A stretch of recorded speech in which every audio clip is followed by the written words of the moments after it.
भानु जी मथुरा से। इस तरह। जय सीताराम महाराज जी, आपके चरणों में कोटि कोटि प्रणाम। महाराज जी, भगवान के नाम को किस तरह और कितना जपें जिससे शीघ्र ही स्वरूप बोध हो जाए? प्यास ऐसी हो जैसे कई दिनों से किसी को पानी ना पिलाया जाए और फिर रबड़ी रखी जाए उसके सामने, तो उसके सामने 56 भोग रखे जाएं, वो क्या करेगा? नहीं पिएगा। उसकी चाह होगी कि केवल पानी पिला दो। ऐसी नाम जप की प्यास हो और व्याकुलता ऐसी हो जैसे तुम्हें यमुना में अभी ले चलें और कहें डुबकी लगाओ और फिर आपको दबा दें और दबाए रखें। जो श्वास लेने की व्याकुलता आपके अंदर हो, वैसी व्याकुलता हो तो बिगड़ी जन्म अनेक की अब वहीं सुधरे आज, अभी भगवत साक्षात्कार हो जाए। व्याकुलता हो ऐसी जैसे यमुना में डुबोने पर श्वास लेने की चेष्टा करने पर फिर दबाया जाए, वो एकदम श्वास के लिए व्याकुल हो रहा है, प्राण व्याकुल हो रहे हैं। और प्यास ऐसी हो कि जैसे पानी की चाह वाले को रबड़ी रसगुल्ला रखा जाए। ब्रह्मादिक के भोग शब्द विषम लागत ताहि, नारायण ब्रज चंद की लगन लगी है जाए। ऐसी तो चाह हो और ऐसी व्याकुलता हो कि दरस बिन दूखन लागे नयन। जब से तुम बिछुरे पिए प्यारे, कबहु न पायो चैन। अभी हम चैन से सो रहे हैं, चैन से खा रहे हैं और हम भगवत प्राप्ति की बात कर रहे हैं। भगवत प्राप्ति कब? नारायण हरिभजन में ये पांचों न सुहात, विषय भोग निद्रा हंसी जगत प्रीति बहुबात। बस केवल अपने प्रभु का सुमिरन और उनसे मिलन की चाह। बस फिर आपको एक प्रश्न ही नहीं करना पड़ेगा कि कैसे तत्वबोध हो, कैसे प्रेम प्राप्त हो। समझ रहे हो बच्चा? महाराज जी, अशांति, भयंकर जलन अज्ञान के कारण या प्रारब्ध के कारण या फिर वर्तमान अपराध बन जाने के कारण होती है? सबका मूल अज्ञान ही है।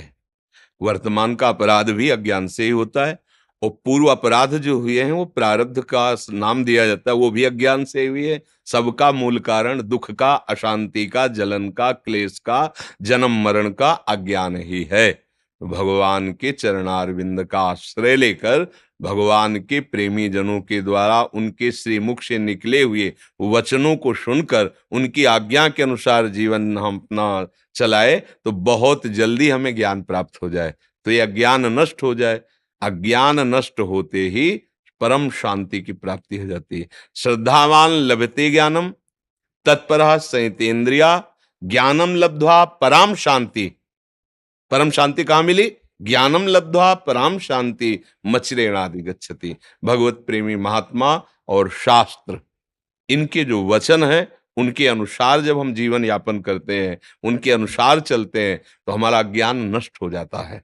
अज्ञान नष्ट होते ही जैसे अंधेरे में क्या है मुझे पता नहीं चल रहा, पर जब प्रकाश हुआ तो पता चल गया।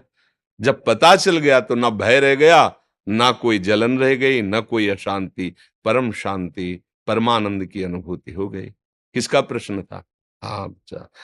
खूब नाम जप करो, भगवद आश्रित रहो, माता पिता की सेवा करो। अभी नई अवस्था है, ब्रह्मचर्य पर दृष्टि रखो, गंदे आचरणों की वृत्ति वाले लोगों का संग न करो, दृश्य न देखो, वैसा बात न करो। बड़े भाग्य हैं जो आप परमार्थ संबंधी जिज्ञासा रखते हैं, पर इसकी अनुभूति के लिए जैसा आदेश हो गुरुजनों का, शास्त्रों का, वैसे चलने पर अनुभूति होगी।